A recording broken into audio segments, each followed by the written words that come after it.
German Chancellor Friedrich Merz is in India on a two-day official visit, marking his first trip to Asia since taking office. The visit, taking place in Ahmedabad and Gandhinagar, comes as India-Germany bilateral trade reached a record high, surpassing $50 billion in 2025, underscoring expanding economic ties between the world's fourth largest and fifth largest economies.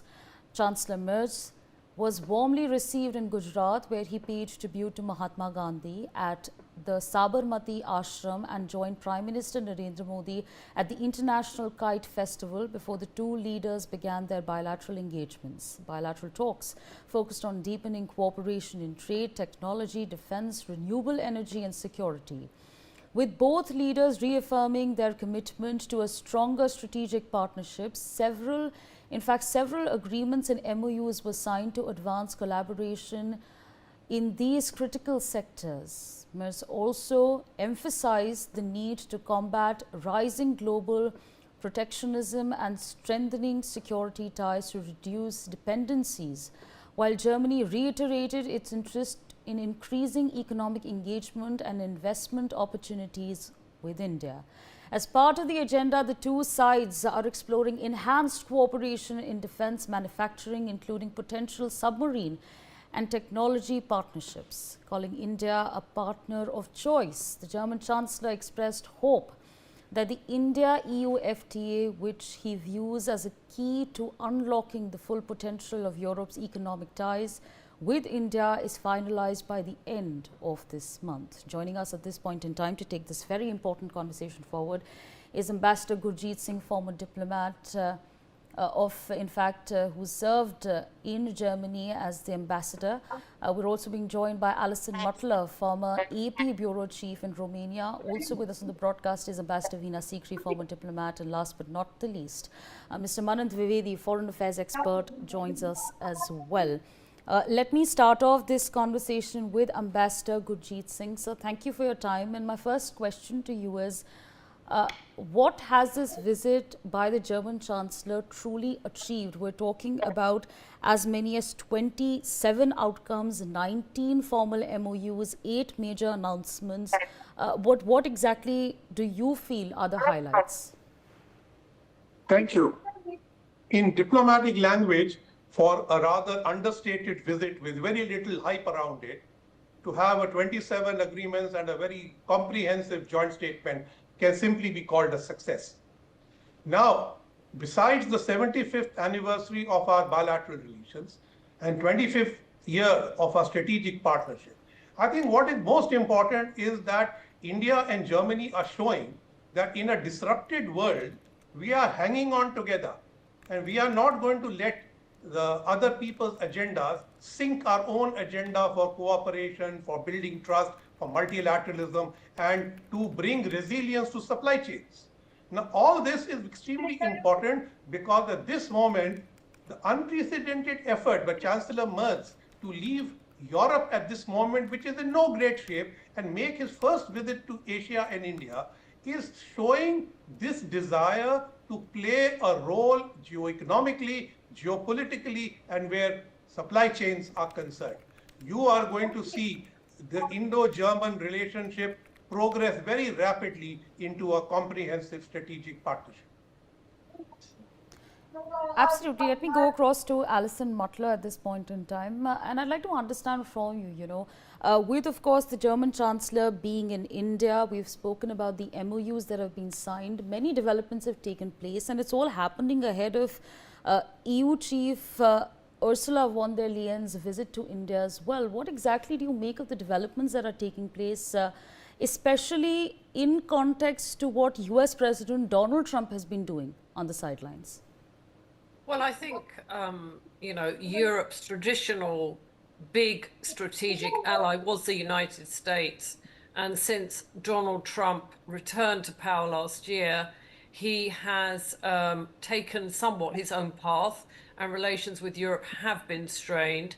So Europe naturally, which has they have an aging population, is turning its eyes towards Asia. Now, India is a much more palatable potential partner than perhaps China for Europe. It's less tricky diplomatically, and the fact that it's a democracy, it makes it easier for Europe. And it's also the world's most populous, the biggest population in the world, 1.4 billion, if I'm not mistaken. Now, Germany is a big player in Europe. It's the biggest country. It's the biggest economy in Europe. And the fact that Chancellor Merz is there today is sending a strong signal that Europe will explore other options for economic reasons, for trade reasons, and perhaps even for security. And it's looking to look outside its traditional partners and look outside its traditional geostrategic area, and India is a big player in the world. It's an up and coming player, and it's a natural fit, I think, for a lot of European nations, hence the visit by Ursula von der Leyen, the upcoming one as well. So I think we should look at it politically as very important and geostrategically important, and of course on the ground these memorandums of understanding and trade agreements and cooperation and all kinds of things on the level of trade. It's perhaps a story that hasn't played out in the world's media, but it quietly has been happening, and it looks, with Merz's visit, it's his first visit since he came to office to Asia. This relationship looks set to grow and to be consolidated. Right, absolutely. Ambassador Veena Sikri, let me come to you then. The German Chancellor said that India is a desired partner of choice for Germany. They've spoken about the values that they share, the interests that they share. With that being said, what perhaps then could be the biggest remaining hurdles as far as the India-EU free trade agreement is concerned? Well, I think that is a work in progress. Our Commerce Minister Piyush Goyal has made statements about that. So I think these things take their own time to work it out, work themselves out, as we have seen with the Indo-US bilateral trade agreement as well. But I think the visit of Chancellor Merz is very significant in the sense of India and Europe refinding each other in 2026. We now have Chancellor Merz's visit. It will be followed during Republic Day by Ursula von der Leyen and the President of the European Union, and then President Macron of France coming next month to India as well. So I think both India and Europe have decided that this is the thing to do, to look at each other. You know, a few years ago, Germany would have been much more comfortable with China, maybe, as they were because of the huge trade purchases. But today, Germany is looking anew at India, and I think the submarine deal is very significant with ThyssenKrupp. But also, I would say, you know, the Make in India for the ASEAN market, the Make in India for the African market, all these new patterns of trade and technology cooperation and the new ways of looking at each other, I think have great potential. India and Germany have similarity on environmental sustainability, on climate change, and this makes another important area of cooperation. And I think the mobility agreement also, people to people, this is very significant because Indian students are finding studying in Germany more and more rewarding, and there's a lot of research laboratories. You know, even Indian companies have invested in R&D in Germany, and we know that Germany is among India's top 10 investors. So there are such an enormously large number of areas in which the Indo-German cooperation has expanded, and with this visit we'll find with all these MOUs and agreements that have been signed, that this will give a tremendously strong impetus. And, you know, I think Chancellor Merz is going to Gujarat and then to Bengaluru, to Karnataka. I think this too is an indication of Germany finding, you know, new areas, new states, and moving beyond the just come to Delhi, stay in Delhi and then go away pattern that is there of many such bilateral visits.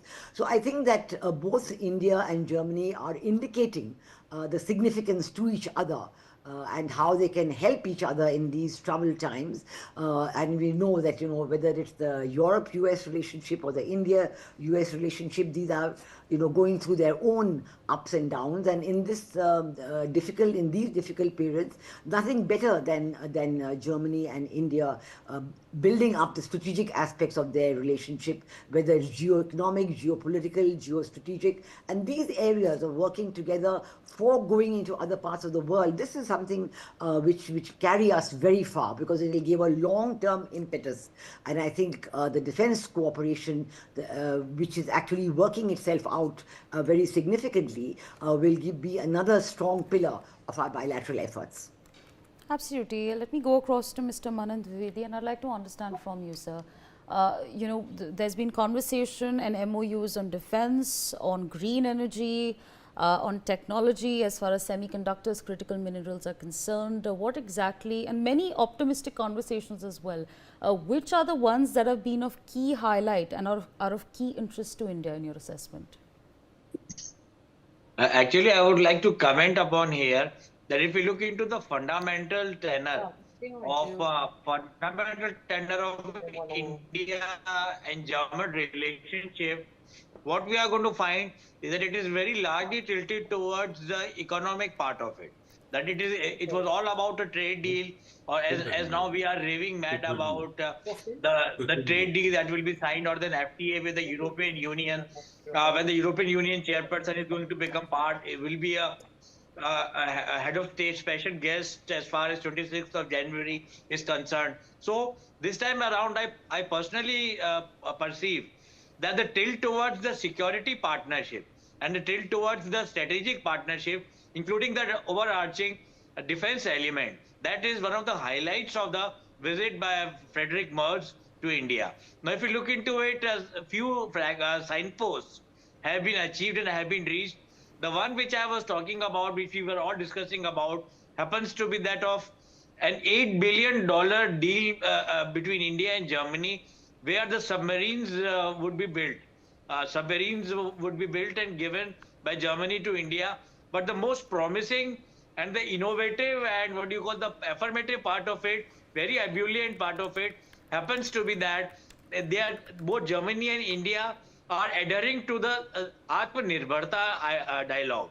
That is, the submarines are going to be built in India, and most important than everything, technology transfer is going to occur, which is, if not a first, but it happens to be an initial foray that Germany and India are making into each other's terrain. Right. Apart from that, if we go back in 2022, briefly I had mentioned, the mobility agreement was signed between Olaf Scholz and Prime Minister Narendra Modi, wherein the theme of Indian students visiting Germany, that also came up as a key factor.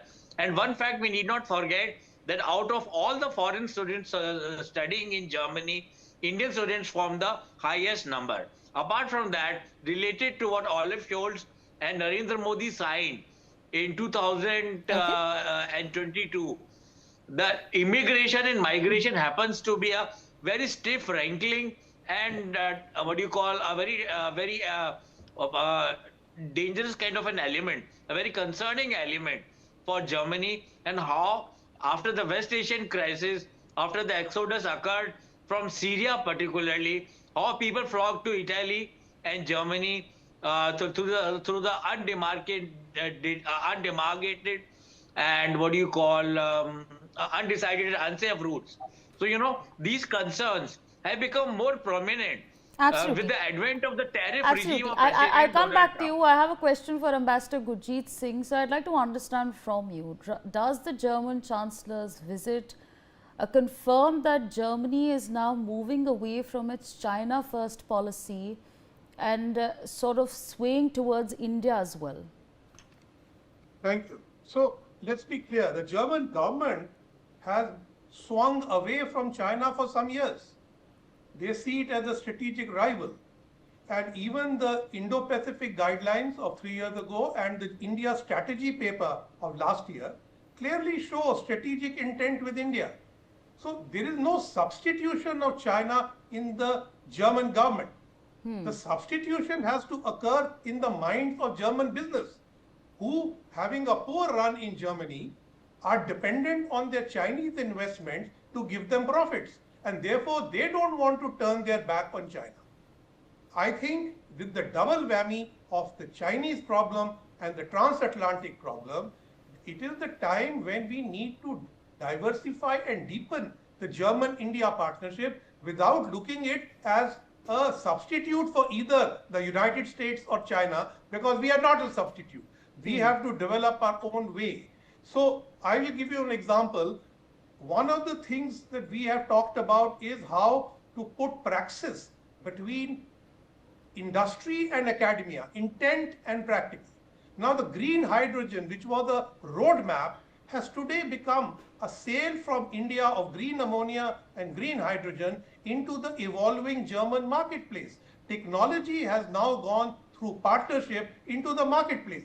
This is where the success lies, and this is what Prime Minister Modi also said about potential of defense, co-production and co-development, because Germany has put almost $500 billion into new defense production. They can't do it by themselves, and their companies need that new investment to become profitable beyond automobiles.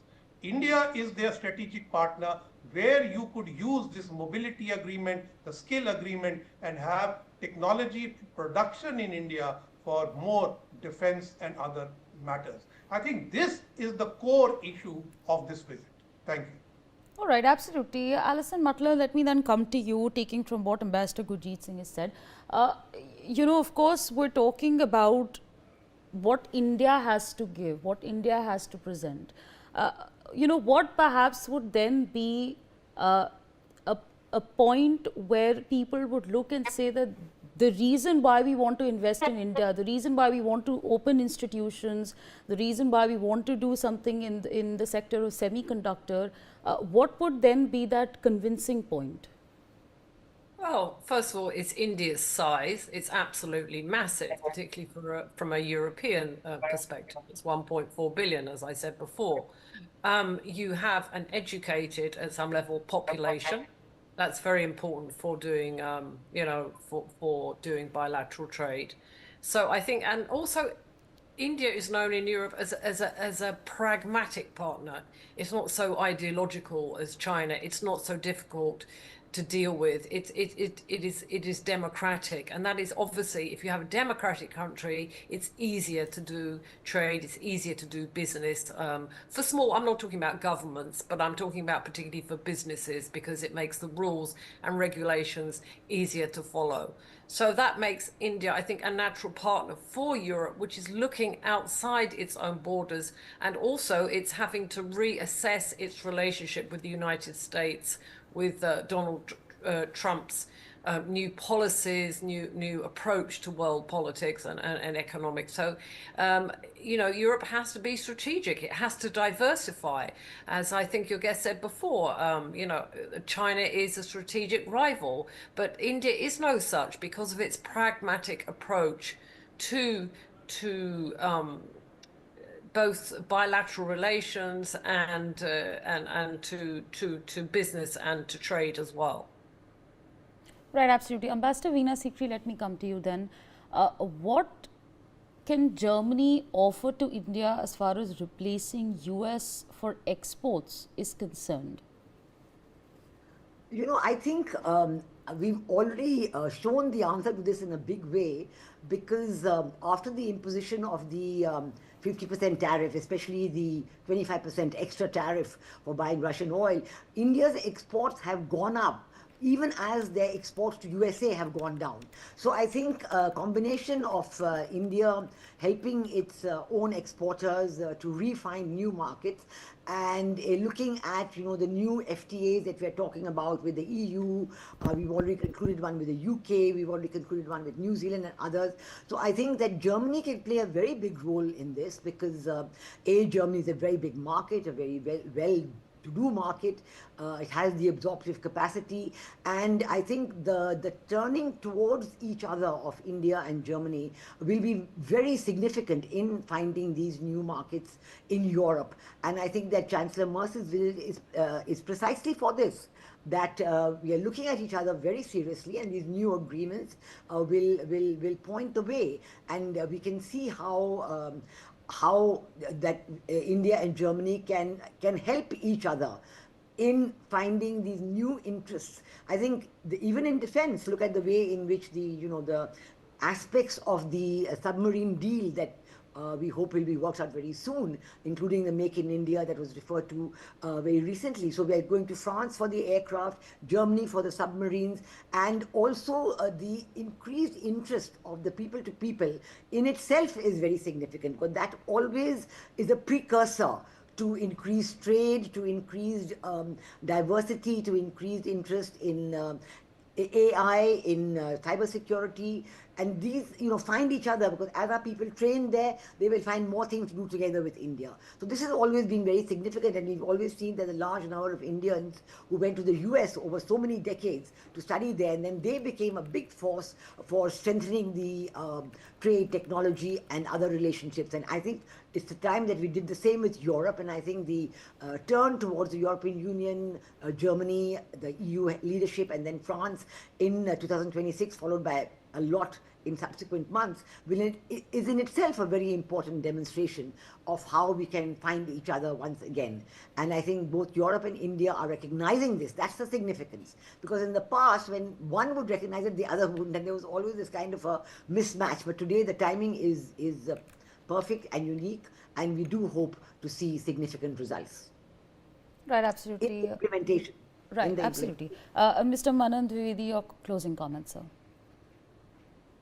I would personally feel that, the kind of transatlantic treaty making or the regime between the European father continent and America seems to be completely collapsing or breaking. And in that particular scenario, in a post-colonial and a post-imperialistic scenario, where the Europeans had their assets and their colonies every year, including Germany, France, and UK, I think Indo-Pacific and the Asiatic space, that will be the major battleground, not in the sense of a military, a war or a battle, but in the sense of the major playing ground, playing for international economic schemes, and a kind of a playground for the maritime interest, wherein Germany and a few European partners, they have also shown their newly cognizant interest in the India-Pacific or in the Indian maritime space, because, as it was said earlier, Germany is wanting to de-risk from the Chinese. And the Chinese, everybody knows about them. They are a hegemonic expansionist and a kind of a very deleterious impact they have upon the maritime politics of the zone. And apart from this, Germany too wants to increase its ambit of politics, augment its ambit of influence and overarch. And India can be a very good, very utilizable conduit for that. And apart from that, I feel that the kind of third Reich experiences which a commoner in India used to relate to Germany, that all seems to have changed now. And in a post-colonial milieu, I think the new global world order can take its shape. But I personally feel Trump is not America and America is not Trump. When Trump goes out of power in the White House, then I think the transatlantic divide, which has been some bone of contention, might reach a thaw, or might become normalized. Right. And that is where the Indian role and the Asiatic role comes in, as far as security and geo-economic ties between Germany and India, or the European Union collective security spirit, and India and South Asia are too searching for a kind of a collective security idiom or a coalescence, coalescing, and a conglomeration of interest which EU has shown and Germany is known for. Right, absolutely. This would be my absolutely. passing comment. I'm completely out of time. I'd like to thank Ambassador Gurjeet Singh, Ambassador Veena Sikri, Alison Mutler, and Manan Dwivedi for joining us on the broadcast to take this very important conversation forward. We're taking a short break. More on the other side.